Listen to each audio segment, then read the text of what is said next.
Coming up next on The Social Hour, Pinterest is really getting into the recipe game. Facebook is like an infectious disease. And do you want to send snaps from your Mac instead of Snapchat the app? All that and more next. Netcasts you love. From people you trust. This is Twit. Bandwidth for The Social Hour is brought to you by CacheFly at CacheFly.com. This is The Social Hour with Sarah Lane and Amber MacArthur, episode 146, recorded Thursday, January 23rd, 2014. This episode of The Social Hour is brought to you by lynda.com. Learn what you want when you want with access to over 2,000 high-quality online courses, all for one low monthly price. To try it free for 7 days, visit lynda.com/social hour. That's lynda.com/social hour. And by 99 Designs, the world's largest graphic design marketplace. 99 Designs connects businesses seeking quality, affordable designs with a community of more than 270,000 graphic designers. Visit 99designs.com/social hour to receive a free Power Pack upgrade valued at $99. Hello, everybody, and welcome to another fun-filled episode of The Social Hour from Twit World Headquarters in Petaluma, California. I'm Sarah Lane.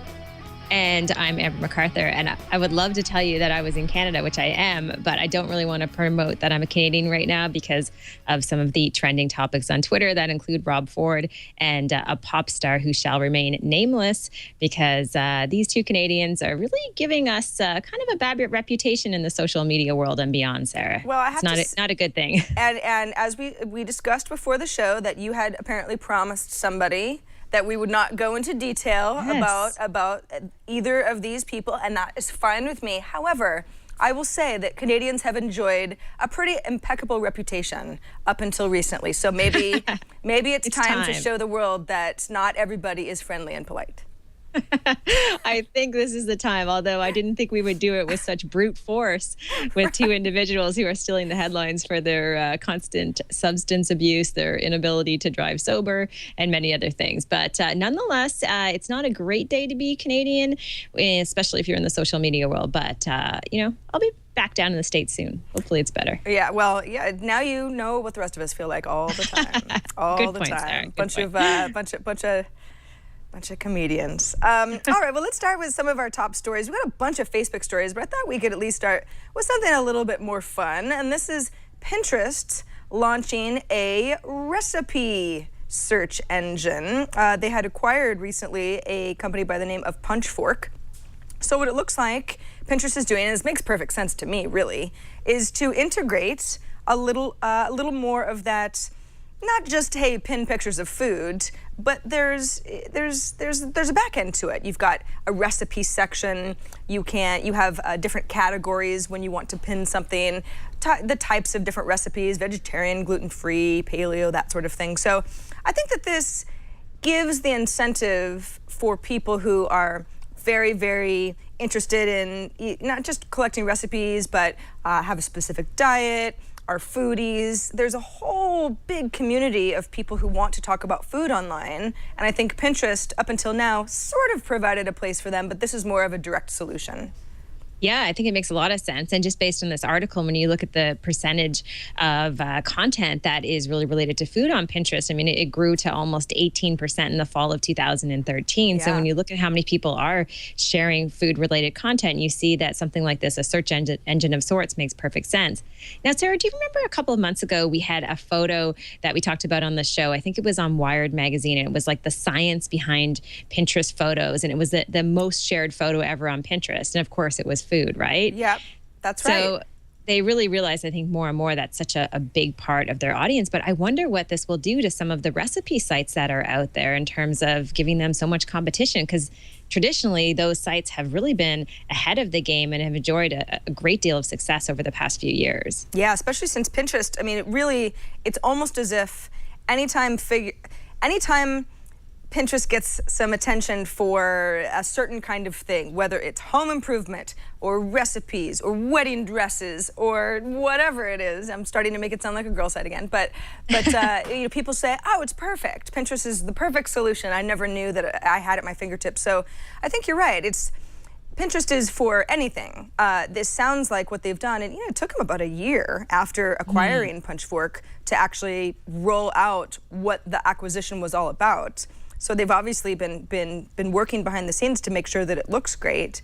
But what does it do to recipe sites that only do one thing? I mean, those recipe sites probably don't have to worry about anything in the short term, because if you're interested in food and you don't need to use Pinterest for anything else, there's no real incentive to switch over.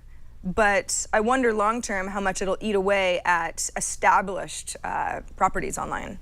Yeah, I mean, I guess one of the key things is to make sure if you are a recipe site that you do have great Pinterest integration, right? So you make it easy for people to pin stuff, maybe you have badges on your site, whatever it might be. So interesting to see this. So it looks like it's in the web version only and coming to mobile soon. So people can check it out right now, but just not on mobile devices just yet. Which is too bad, because that's the Pinterest I like the most. Pinterest on my iPad that's really the only time I spend more than a minute or two on Pinterest. I just prefer the mobile version, but it'll happen.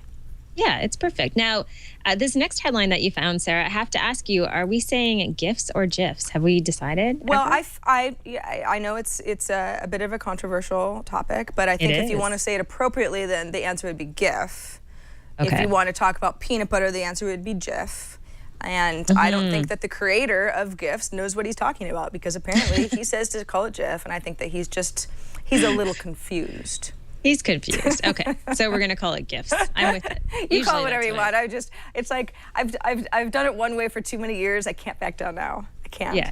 No, it's a good point. And since there's going to be more and more of these on Pinterest, we'll probably be talking about it more than once. Yeah, so Pinterest is experimenting with animated GIFs. Of course, those are, you know what animated GIFs are. It's sort of that looping short, it's not actually a video, but it looks like a video. It's a variety of images that are looped together. And at first I thought, oh man, what is this? You know, Tumblr 2.0. The animated GIF thing is a little played out. Does Pinterest really need to do this? It's going to make everything kind of almost seem like a little too brazen and sort of shouting at you. But when you think about certain kinds of Pinterest boards, for example, in the Mashable article, they use a couple of fashion photos as examples. Then you start going, well, okay, you know what, that kind of makes sense. Emma Watson doing a little turn on the red carpet, for example, and maybe this is a Pinterest board about a certain kind of material. Who knows? I mean, whatever it is, I can see that there are certain situations where that would actually make a lot of sense, and it would make a board more dynamic. What do you think, Amber? Is it too loud, too messy? You know, I don't know. It's one of those things. I feel like I don't love GIFs. I mean, it's not something that I've been drawn to over the years of using the web, and I feel like sometimes it can just get annoying. But I guess there are certain cases where it does entice someone to read more, just because there is that moving image. But generally speaking, I have never really been a huge fan. But I think for the Pinterest audience, it might work because it is so visual, and I'm sure there are little things that people may want to see movement in. So it could make some sense. Although, Sarah, I have to tell you that I'm literally like drawn to how thin this model is in the picture, and it's hard for me to avoid anything but that right now. Yeah, really, I know. Come on, girl. Wow. She needs some GIF. And now I'm talking about peanut butter. A lot of calories in GIF. It's also worth mentioning that this seems, at least at this point, to be sort of an opt into the animation. You see in the lower left-hand corner, you have a little GIF button there. You can probably choose to press it or not. So that's nice. It's not, it kind of reminds me of Instagram. The videos will autoplay, but you actually have to press the audio button if you want the sound to come out. And I've found that that's pretty much a great solution for me. It doesn't really bother me otherwise. So whether or not they're going to auto loop for you in the future remains to be seen. But at least for now, it seems like we're getting just a little bit more rich media on Pinterest, which I think is a good thing. Yeah, I'm sure it's a good thing. I mean, they probably know their audience better and know just they have to kind of keep staying ahead of the curve and offering new things. I mean, that's one of the things I find with most social networks we've talked about over the years is if they stop innovating and tweaking and adding interesting things, then people kind of leave. And I think this next story we're going to talk about is probably a good example of this, although it's a little extreme. This is an NBC News story that is based on a study at Princeton that you found about Facebook being like an infectious disease and will lose 80% of its users. Pretty extreme. I know, and this is getting so much attention online because people are saying this is absolutely a crazy study. It's downright irresponsible to be quoting numbers like 80% of Facebook's users are going to go away. Well, if you look at it in a little bit more detail, this is, and yes, again, this is a study from Princeton University, and they were using models that actually mimic the way a disease would spread, which is kind of funny because obviously Facebook has enjoyed explosive growth worldwide, and you could almost think of it not unlike an epidemic of certain kinds.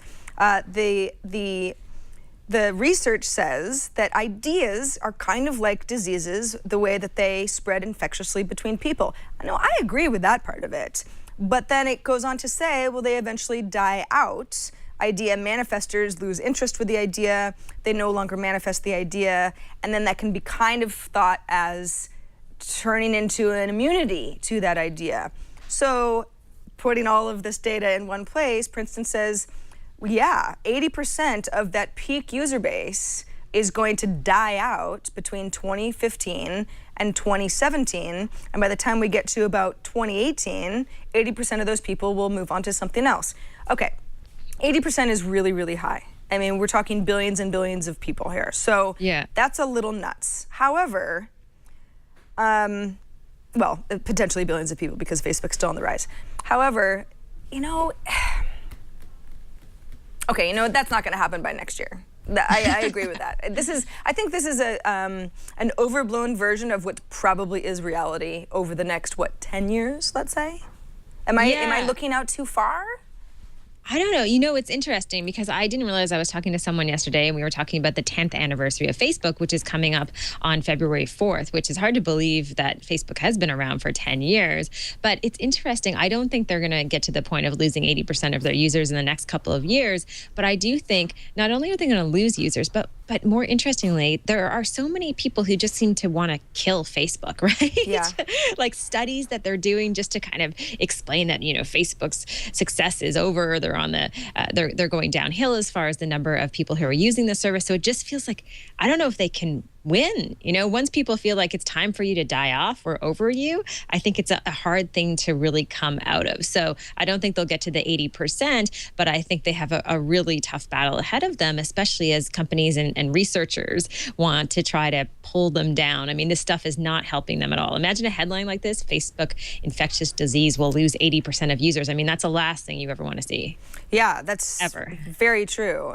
And there is this vitriol aimed at Facebook that I can't think of any other network that gets that kind of negative attention. And besides the fact that there are some privacy issues, and I can't even really think of anything too horrible that's happened in the last year, at least that affected me too much, but there are things like that, but people refuse to use Facebook. Not everybody. In fact, many people do use it, but the people who don't like it really kind of want to see it die. And maybe it's because it's just too everywhere. Too many people use it. It tries to be too many things. It tries to be too many different services and solutions. But I also think that there are these stories too, and these are true, that fewer teenagers are saying that they sign up for Facebook accounts because they have other options. And that'll just continue because that's sort of just the evolution of technology. So then you kind of become, it's like the, CBS of social networks, where for at least, in the US these networks get really scared when they don't have a young enough audience, where it's like, well, if it's all baby boomers and older that are watching our programs, well, they're going to die eventually, and how do we get the younger people? And so then it turns into, how do you reinvent yourself to be attractive to that younger set? And I don't know if Facebook can do that because it's already established itself as the social network for everybody, and that includes aunts and uncles and your parents, and your grandparents. Yeah, exactly. And I mean, I think with advertisers, obviously, they're probably able to get more money if they do have that younger audience. And that's one thing that has always been a positive thing for them. But you're right, as it skews older, it becomes definitely more difficult. But I mean, the numbers are so large as far as how many people continue to use it. So I think they're okay for a little while, but I don't think it's going to be an easy road at all. I think it's going to be one of those networks. And I hate to say it, but, you compare it to MySpace. We've done it many times on the show before. And as soon as people start, as soon as we see that big viral video making fun of Facebook, there've been a few, but I think we'll see more and more of that. And then people just want to kind of pull it down and squash it till it's dead, like an ant. Yes, and while they do that, Facebook is going to continue to try to make as much money as possible. Its mobile ad revenue is doing quite well. It's about 50% of Facebook's overall revenue, I believe, was the last number that I heard. Facebook said in a blog post yesterday that it was starting to test Facebook ads in third-party mobile apps. Now, we talked about this on TNT a little bit, and my first reaction was, aren't they already doing that? I feel like this is like a story I've heard before, and that's because, yeah, Facebook actually has been testing this out for the last couple of years. What they haven't done, though, they've run similar tests, but it was always an outside ad-serving platform instead of working directly with advertisers and publishers. Now, if you're saying, I don't really understand the difference would be something like if Facebook wants to advertise to download a new Mafia Wars game. I don't even know if anybody plays Mafia Wars anymore, but you get the idea. They might buy ad space in someone else's app in order to keep from diluting all of their own app ad space on their own network with advertisements for Mafia Wars, where then we as people who should be on Facebook all the time would say like, oh, I've had too much of this. It's very annoying. I'm just going to go ahead and block this ad. So it's more of ads that directly benefit Facebook showing up in other mobile companies' apps directly. Well, I'm sure this is good news for people who are developing apps, right? Obviously there's an opportunity for more revenue, so that would be kind of exciting for them. Yeah, this doesn't feel all that different to me. I mean, sure, maybe it's a little bit of a pivot as far as what they've been doing currently, but I don't know if I'm more concerned about this as far as privacy. Like in the article, they kind of touch on the fact that maybe people will be concerned about privacy, but at the end of the day, I think Facebook is kind of throwing spaghetti at a wall and experimenting with lots of different types of advertising, particularly in the mobile space. So this just kind of makes sense for them, and I think can be a good thing for some of those app developers as well. TechCrunch notes that they contacted Facebook, and a spokesperson told them that ads will use Facebook standard targeting to show more relevant ads along the lines of interests and pages you like, etc. Also that the ads won't be labeled to look like Facebook ads. The company wants to use Facebook targeting capabilities to show people more relevant ads in other mobile apps. Peter Kafka over at Recode says he thinks that there'll be app install ads, and what that kind of ad is very specific, not just, hey, maybe you like Candy Crush. It's click here to install Candy Crush right now, because it's a very actionable ad item that ends up working out really well. Now, over time, let's say in the iOS App Store, for example, Apple could say, you know what, we're not comfortable with one company being able to basically push installs for their app in another company's app. It hasn't happened yet, but the implications may be a little bit different down the road. This might get a little bit messy as to how much control a company can have over your behavior in another app that it doesn't control, if that makes sense. Yeah, no, I think that does make sense. I mean, it's interesting because I feel like when I think about mobile ads and I think about in-app advertising, the only thing that I see happening right now, and I know this is not all that social, but I notice a lot, especially with kids apps, and this is so horrific, Sarah. I don't know if you've seen this at all, but just the amount of in-app advertisements and some of the ridiculous costs that are built into them. I have to wonder what app developers are thinking sometimes. I just downloaded a game for Connor the other day. I mean, he's 4.5, and literally he's going to click on things and they're, he's buying like $99 if he wants to buy extra gear for his character. I'm like, $99? I mean, that feels like criminal, So this stuff to me is just not quite as extreme as what they do within apps for kids. And I spend a lot of time in those. So maybe I'm a little jaded, perhaps. Well, but you've got good reason, Yeah. Got to raise them right. Just to mention, since we're talking about Facebook. Sheryl Sandberg has become one of the youngest U.S. billionaires, and she's 44 years old, and she's one of the youngest female billionaires in the entire world, according to Bloomberg Billionaires Index. Something I will never be part of. Oh, well. Yeah, good for her. I mean, what do you say with a story like this? You're like, exactly. Yeah, I have got nothing but positive things for Ms. Sandberg. You go, gal. Of course, unless you hate Facebook and you hate what she's done with it, but I think pretty much across the board, people will agree that she knows what she's doing anyway. I can never understand when you get to that point, why you bother really doing anything anymore. Like when you just want to pack up and move to an island and just kind of cut any type of losses you may have in the future and just get out of there. But nonetheless, it's good that she's sticking with it, and I definitely respect her. So great news for her on that front. But you're right, Sarah, we may not make it to the billionaires list unless, what about our Skype filtering app? Oh, right. The Skype filtering app. I had forgotten about that. Yeah. I know. Well, it's like we can, now that it's 2014 and it's a new year, we can like devote 20% of our time, kind of like Google engineers do, to our outside projects, and then we'll be wildly successful. I know. Do you ever feel, it's interesting though, covering this space, and I know you've done it for a really long time and I've been doing it for a while as well, and it's so interesting to watch people who you've kind of interviewed early on and you've talked about the companies and then they rise to, such success, and you sort of wonder like, why am I still reporting on this stuff? Like, why am I not doing anything?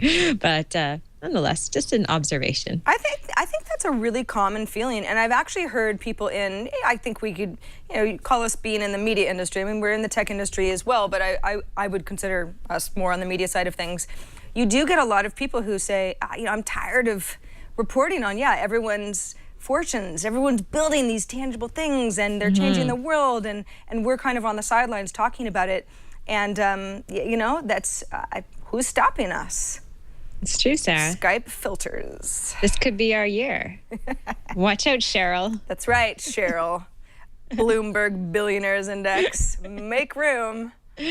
Whatever. Poor Sheryl. Oh, all right, quick reminder, the Social Hour, now that we're in a new year, speaking of 2014, we have a new time. We are live now on Thursdays at 11 a.m. Pacific, 2 p.m. Eastern Time. Amber and I are very happy about that. And for the most part, we've gotten really good feedback from all of you as well. It seems like for many, it's a better time slot, so that is great. But don't ever worry if you can't watch us live, because although we do enjoy the live chatting and tweeting and feedback that we get, you can always watch our show on demand as well. If you go to twit.tv/TSH, that is our website. You can watch every episode right from the website, or subscribe and watch in the mobile app or the Apple TV or the Roku or the TiVo of your choice, whatever you want to do. We make it as easy as possible. And of course, everything that we talk about, our links to articles and little tips and stuff like that, are also on those show pages as well. So you can always keep up with us. And of course, you can always email us at thesocialhour@twit.tv. All right, before we get into, go ahead.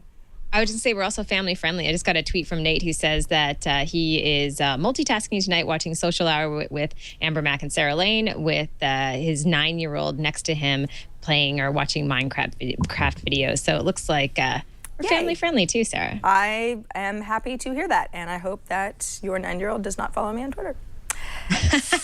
But no, absolutely family friendly show. Everybody, social knows no age limit or boundary. They know more than we do, basically. That's kind the of reality. Yes, that's actually the reality of it. All right, before we get into some of our social tips and some spotlights of the week, let's take a moment to thank lynda.com for sponsoring this episode of The Social Hour. You're probably interested, if you're watching The Social Hour or listening to The Social Hour, not just in what's the latest and greatest, but also how you can use social media to hone your own social skills. We all want to learn more about that. What's neat about lynda.com is that you can sign up for really easy to follow video tutorials that will help you learn these skills from industry experts. It's a subscription base. Members receive unlimited access to thousands of online video courses that cover not just social, not even by a long shot, all areas of software, creative, business skills. You can learn to start a blog using WordPress. Maybe you've just never done that before and it always seemed a little daunting. You can figure out how to use Google AdWords to actually advertise effectively. You can take better photos just for your social media posts. You can become, I always want to be that woman that people say, Sarah Lane is like the best photographer. Wow, she should just be a pro. But I don't really know how to do that. That's where lynda.com comes in handy. That's exactly what it's made for. People like us who have an interest in following along at their own pace, learning new skills, new software, keep up with technology. In fact, new courses released include Up and Running with GoToMeeting, Making Decisions, and Outlook Web App 2013 Essential Training. This is all stuff that maybe you need to know. You know that you need to know. Maybe you don't have a tutorial place that your work is going to pay for or give you the time for. So this is something that you can do in your own time. What's also great is that you can watch from your computer, your tablet, your mobile device, whenever you have time and energy and you feel like absorbing some information. You just learn at your own pace and at your own schedule. And by the way, if you start a tutorial, let's say on your phone, on your smartphone, and you pick it up later at home on your computer, that's fine too. Lynda.com is smart enough to remember that. So, time to learn something new in 2014 with lynda.com. It's only $25 a month for access to the entire course library. Or if you want to go $37.50 a month, you can subscribe to the premium plan. That includes exercise files, lets you follow along with the instructor's project. It's a little bit more of like a drilled down, get a little bit more of that granular information using the same exact assets the instructor has as well. You can try lynda.com right now, though, for a free 7-day trial. So don't even have to pay for anything. You can just check it out and start watching some tutorials. If you go to lynda.com, that's lynda.com/social hour, you can access the whole library. That's over 2,000 courses, totally free for an entire week. They've created a playlist with some suggested courses to get you started, but again, it's all up to you. That's lynda.com/social hour, and we thank Lynda for their support of our show.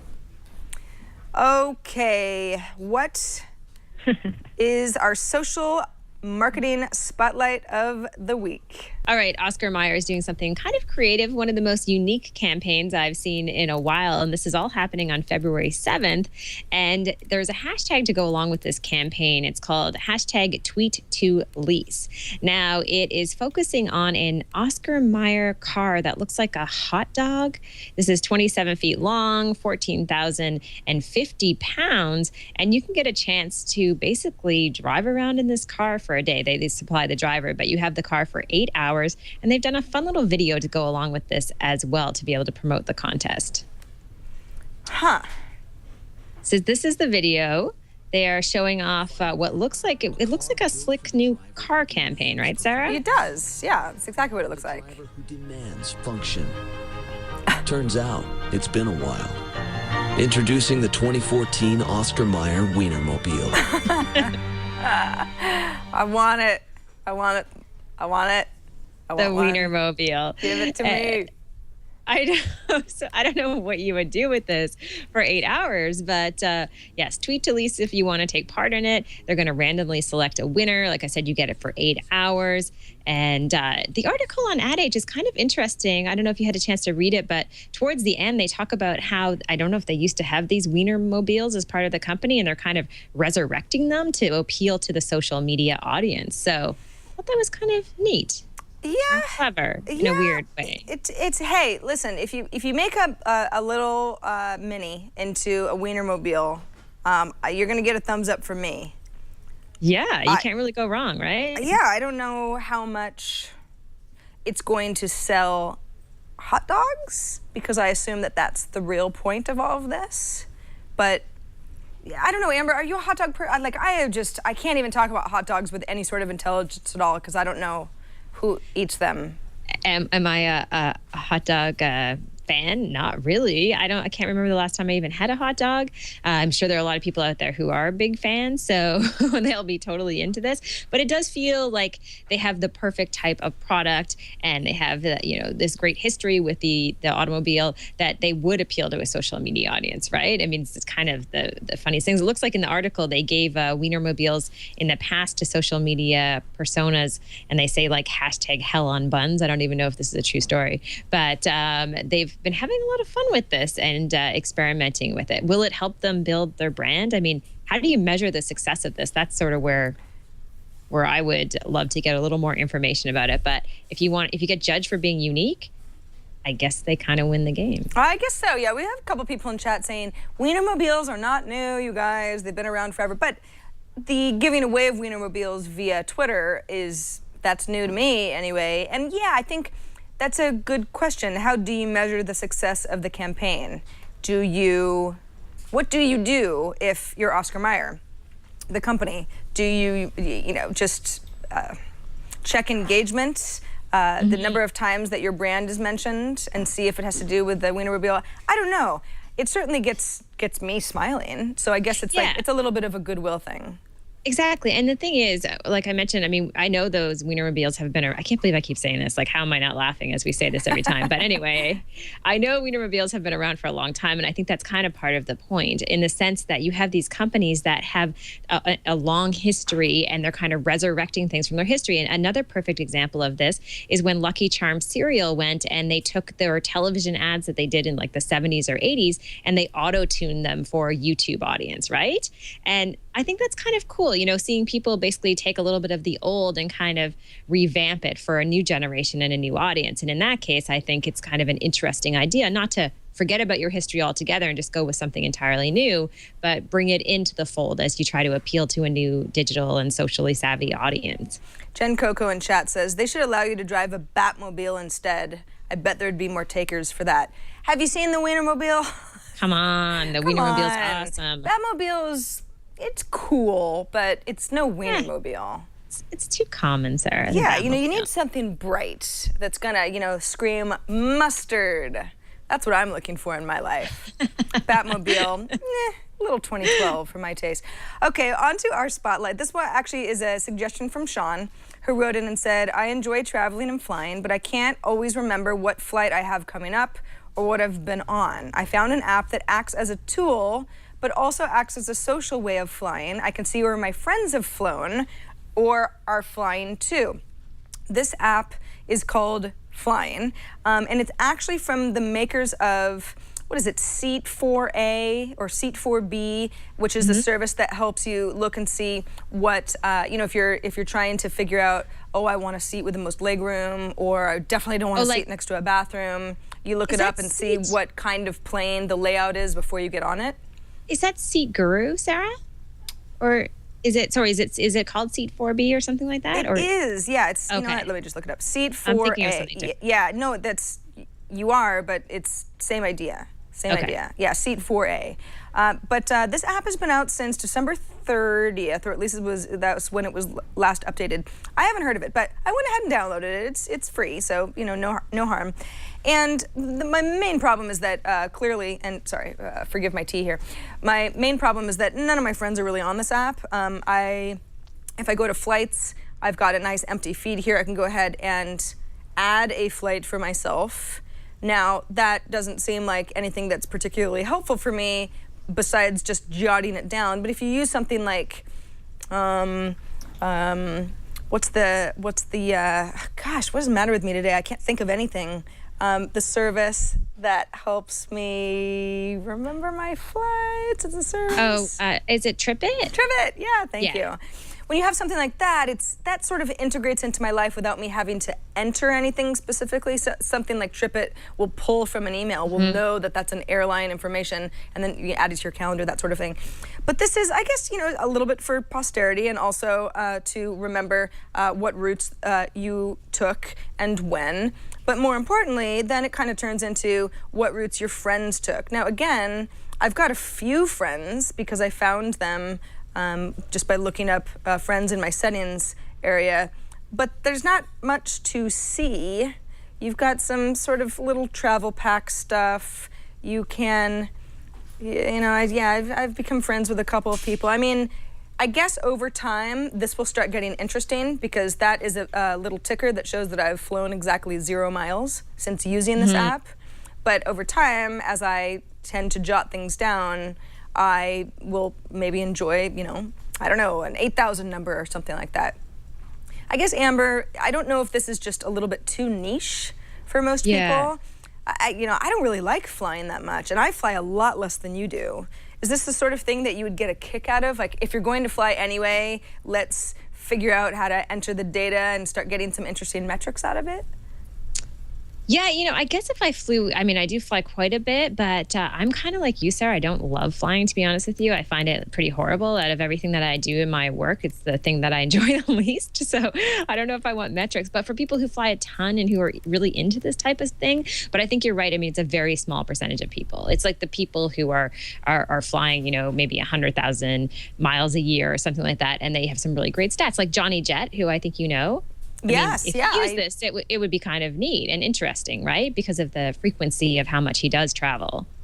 I think the app is, it's hard to see how fun it would be when there's not a lot of information in there. Again, I took Sean's advice and I downloaded it and I said, looks like a nice app, but there's not much that it can give me right away. I sort of have to start populating it with my information. And yeah, if you don't fly that much, you're probably not going to get that much out of it. But if you've got a group of friends, I don't know, particularly if maybe you're in a certain line of business and you find that you're getting on a plane constantly and you know a lot of people in your industry, you can as long as you like them, you guys can kind of have fun competing with each other and knowing where everybody else is and that sort of thing. You get little stamps. There's a little bit of like a reward model too. So I don't think it's a bad app. I'm just not sure I'm the target audience. It's like gym rats, though. People who are always at the gym and they like those apps that will kind of report how much and how frequently they go there. So I think in that sense, it does make some sense for a certain number of people. Before we get into our viewer feedback, we just had a couple of tweets, Sarah, I wanted to share. Sure. And one is from Monica, who just tweeted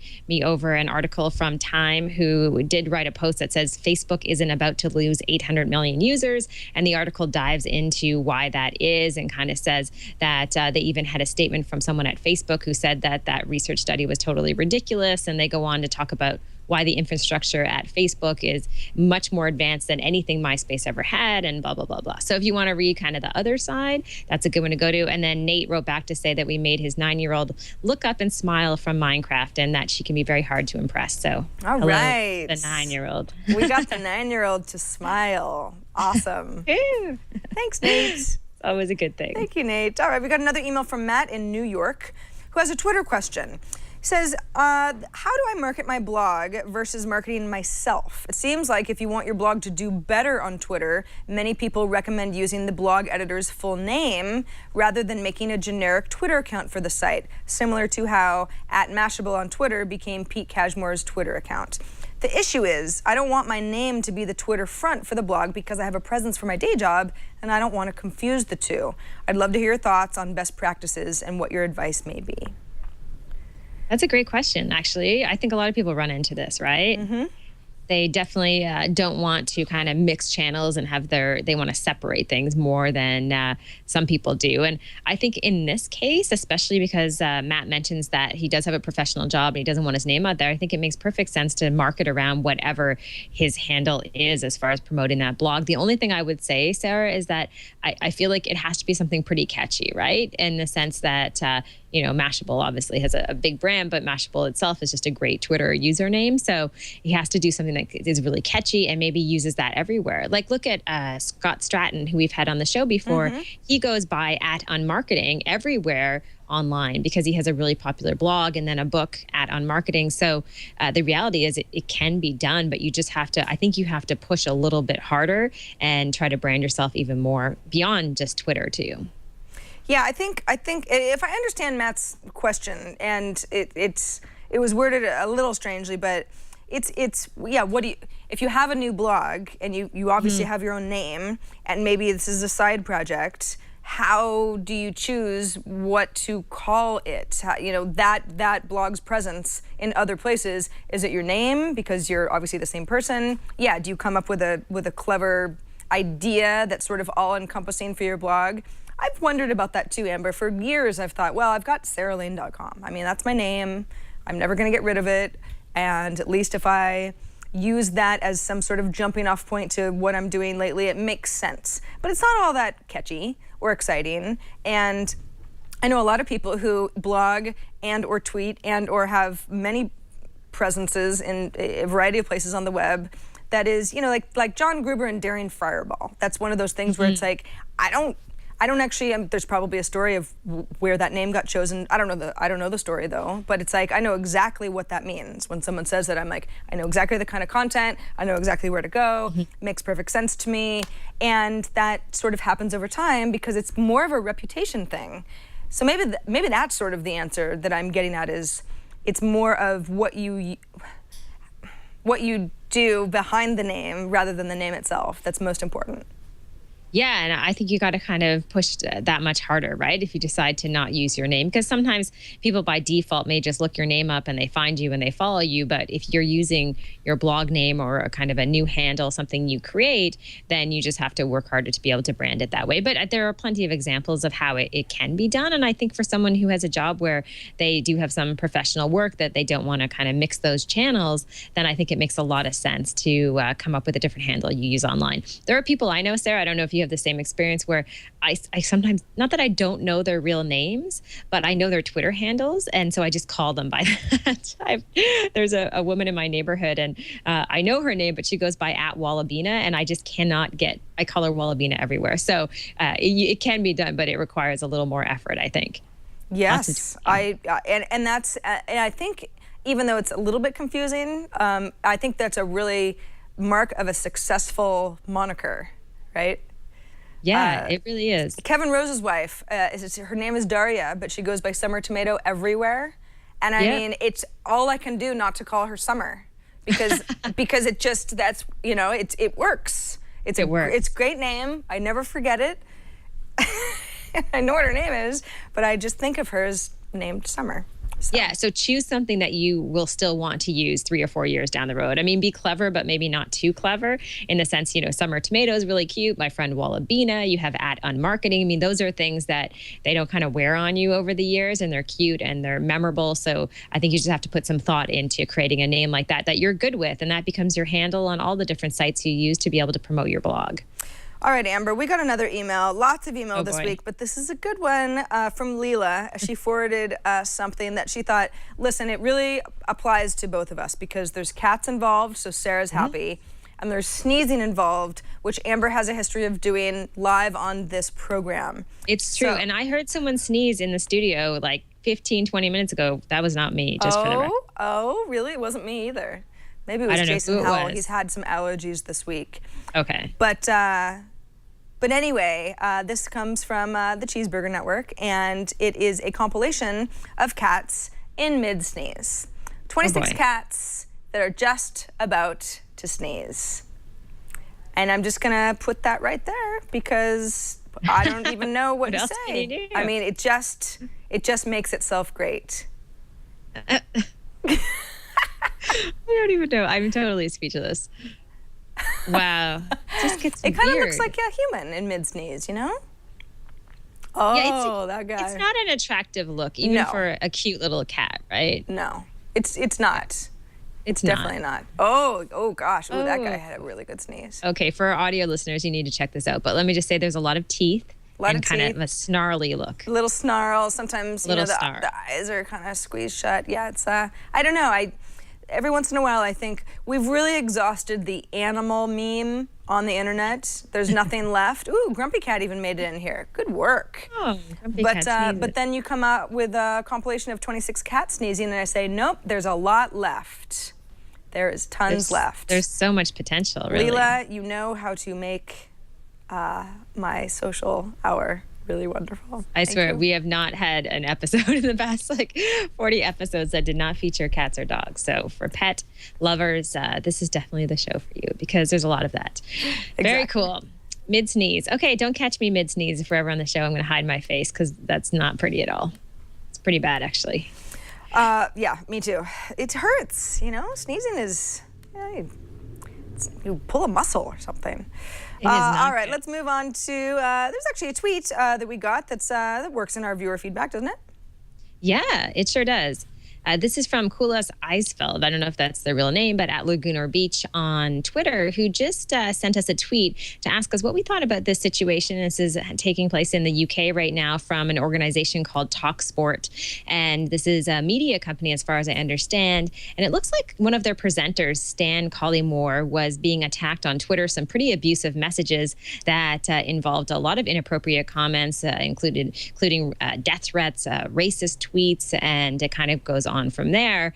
And this, at the center of all this, is I think a soccer match, or as they say, football match that was taking place, and things just proceeded to get very ugly with this individual who was attacking and all the tweets going out. Now, as far as I understand it from TalkSport, they have tried to get in touch with Twitter for Twitter to do something proactive to get some of these death threats and things removed. They didn't get a response. So what they've done is they're kind of holding Twitter hostage, Sarah, in some ways, in the sense that they're basically saying that they have 3 million Twitter followers across all of their different accounts, but they will not be promoting any of those accounts, and they will not be talking about tweeting at all on any of the programs that they run until Twitter does something about this. And I don't think I've seen anyone take such an extreme stance, but in some ways, I guess it makes sense. And they want Twitter to be responsible and accountable for some of the content that has gone out.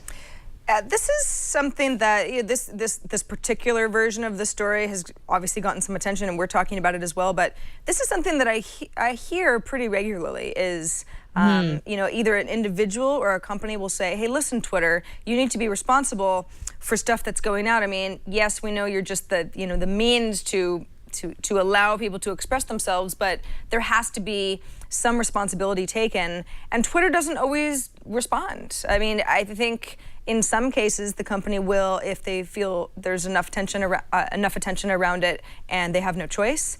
But it is a case-by-case basis type of a thing. I mean, what's your view on what happens here? I mean, do you think that they're going to get what they're after, TalkSport?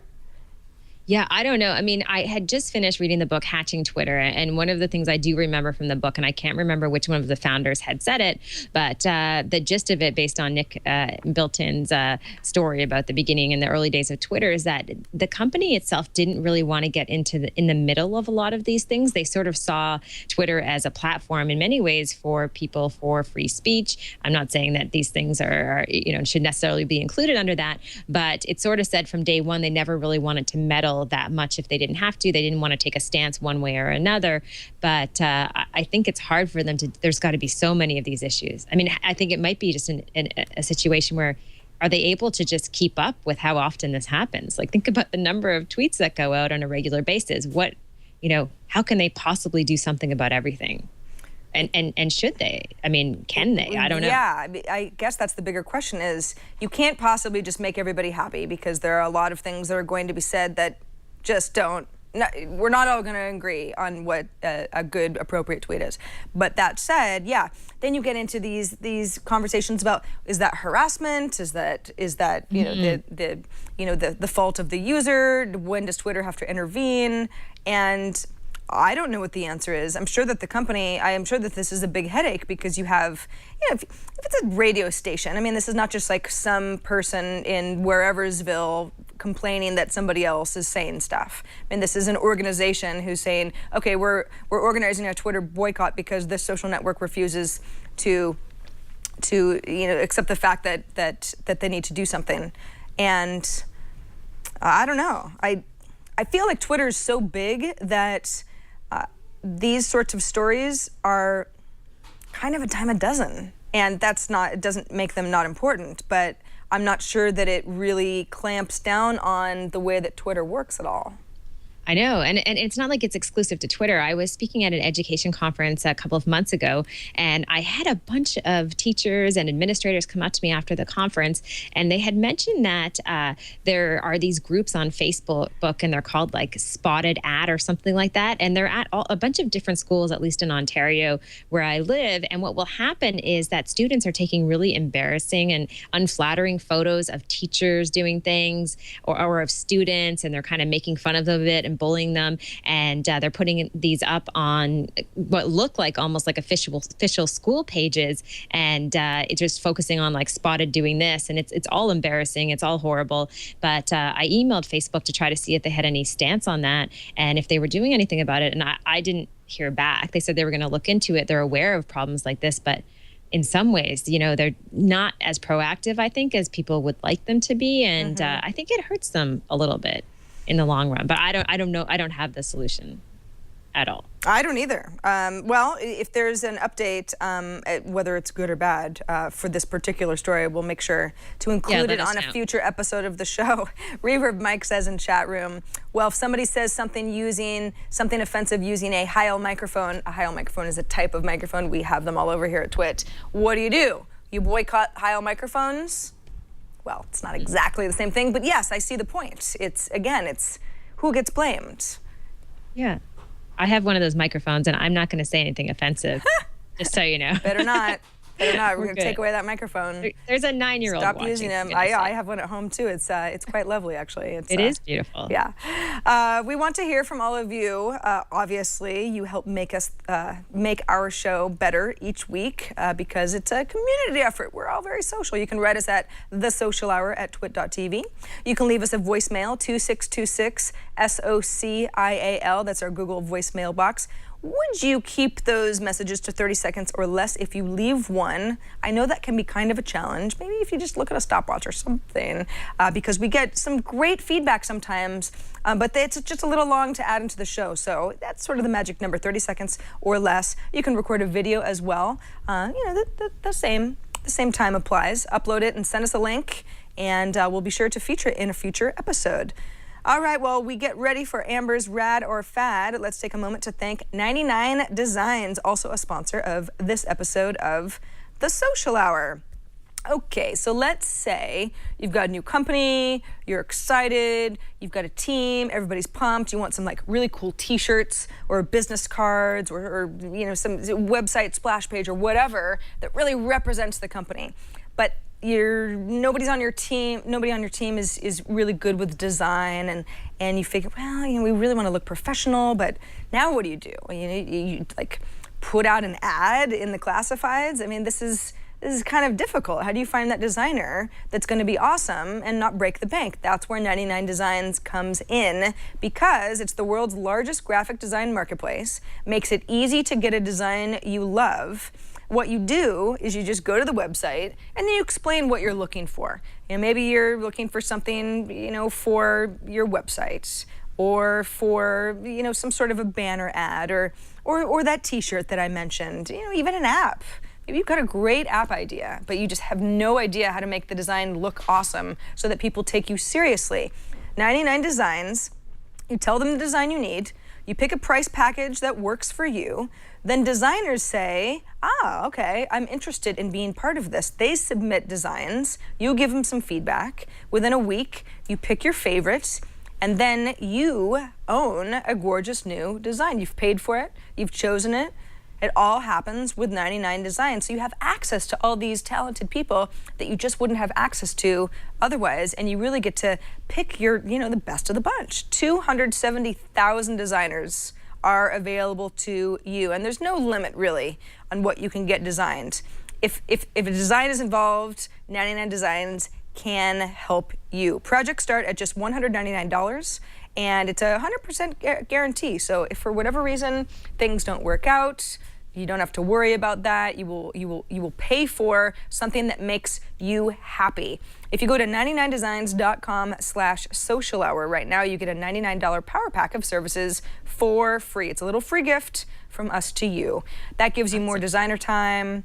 99 Designs will feature your design in their marketplace. Just gives you more attention overall. Again, $99 power pack, completely free if you go to 99designs.com/social hour. And we thank them for sponsoring the social hour. All right, Amber, what is our rad or fad this week? Okay, before we get to the rad or fad, I just wanted to mention another tweet from Mac Interactive, who says that there's a UK equivalent of the Wienermobile. Sarah, do you feel better now? It's called the Outspan car. The Outspan car. I don't know. It's some funky looking car that looks like an orange. I'm sure there's a reason for this. Anyway, so there is a UK equivalent of the Wienermobile. You can all sleep better tonight. Okay, good. Good. There you go. Thank you for sharing that. Right, yes. It's oh. There it is. Oh. It's like a big orange. Or kumquat, or, yeah, I guess that looks pretty fun, actually. I don't know if that's street legal. I think I would rather what is it called? Outspan? That doesn't actually look like anything I want to get into. What are we, in a garbage dump? What is that photo? It's like kind of dirty, and so it looks kind of weird in there. Somebody's living in it. No Wienermobile, that's for sure. No, that's true. Oh, okay. All right. Well, now we're getting somewhere. Oh, people getting married outside the Outspan. That's kind of cute. Okay, we're obviously missing something. Cute. So if anyone in the UK is watching or listening, let us know the history of that car. Would love it.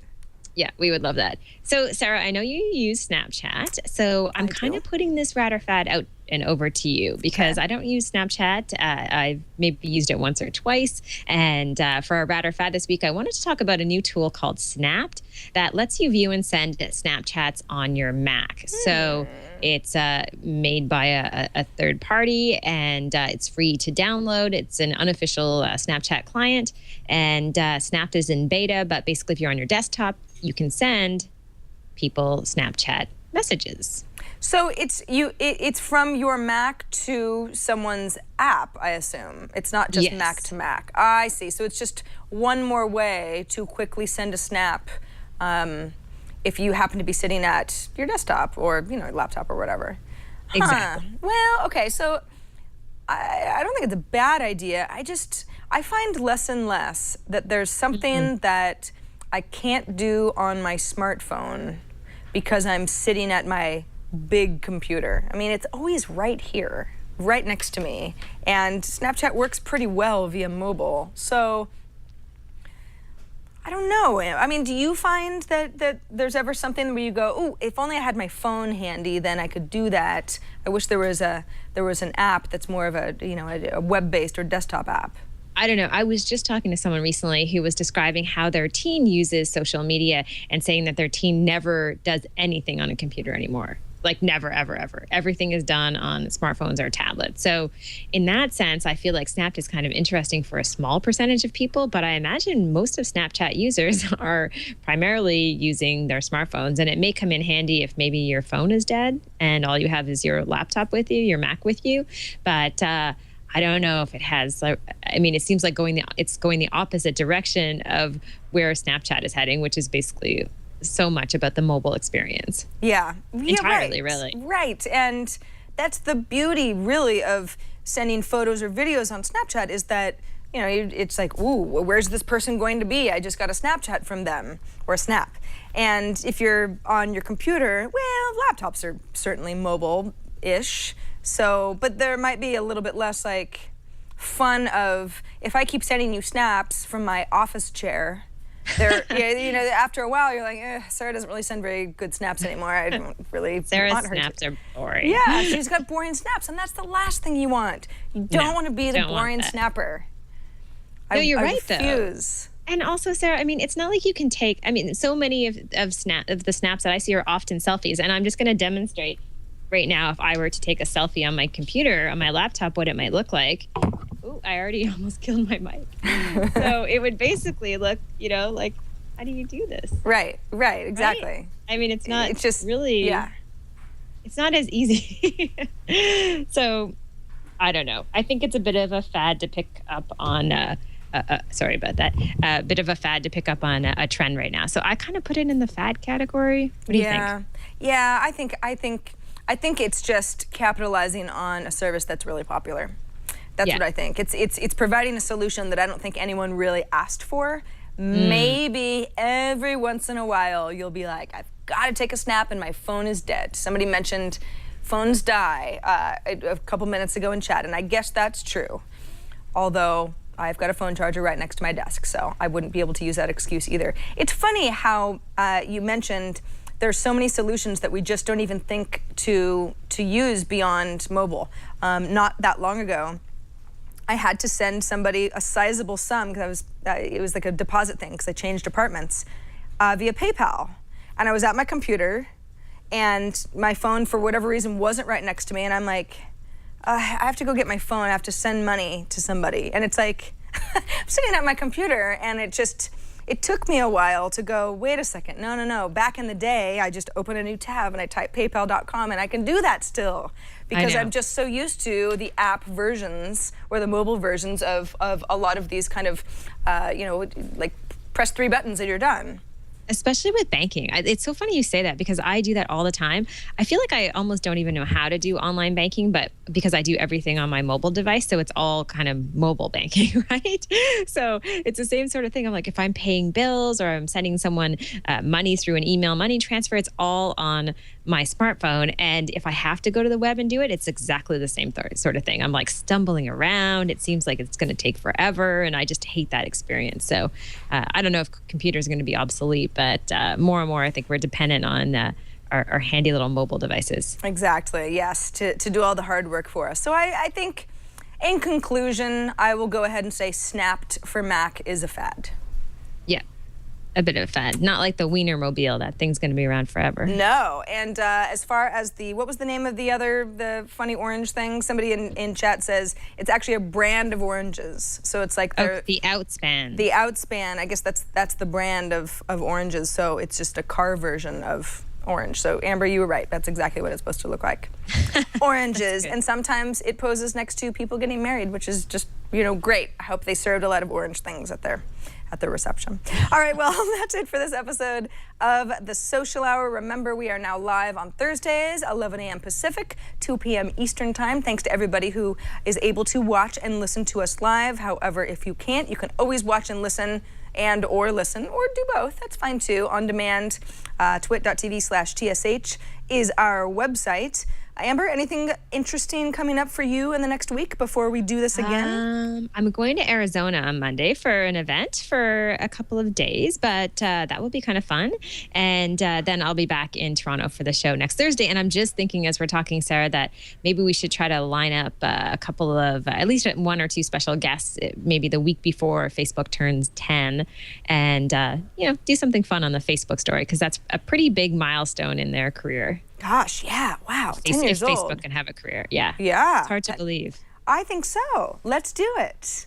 Okay, we're on the search. Yeah, we've got a little bit of time, but thanks to everybody for watching and listening. We will see you next Thursday. Until then, I'm Sarah Lane. And I'm Amber MacArthur, and we'll see you soon.